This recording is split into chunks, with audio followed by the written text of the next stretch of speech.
hours paid versus hours worked versus status. And the example is with PTO accrual. It says regular employees shall accrue PTO based on status. Regular employees shall accrue PTO based on hours paid. Regular employees shall accrue PTO based on hours worked. Okay. In this scenario here, the best use of the language is hours paid. And let me explain why.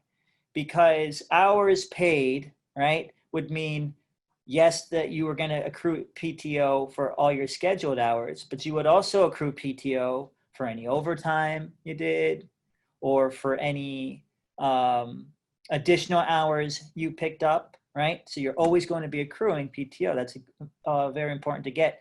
Also, if you're on any sort of leave that's paid, so a vacation, if you're using ESL or bereavement leave or education leave, and you're being paid, you're going to accrue PTO. That's the most advantageous. The weakest is on hours worked. Okay, so that is because of the following. Well, simply put, you're only going to accrue PTO for the hours that you work, right? If you're taking a paid leave of absence, or you're not scheduled to work, you're not going to accrue any PTO for that time. So it doesn't make, so if you go on vacation, long vacation, and it's paid, you're not going to accrue any PTO for that period. The mediocre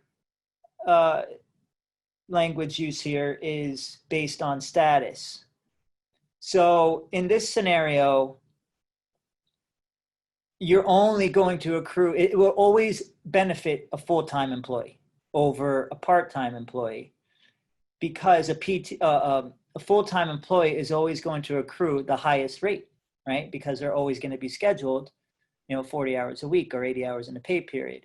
Whereas a part-time employee who's hired for 20 hours, you're only going to accrue PTO on those 20 hours. It doesn't make a difference if you work overtime or not. It's only ever going to be to that scheduled hours.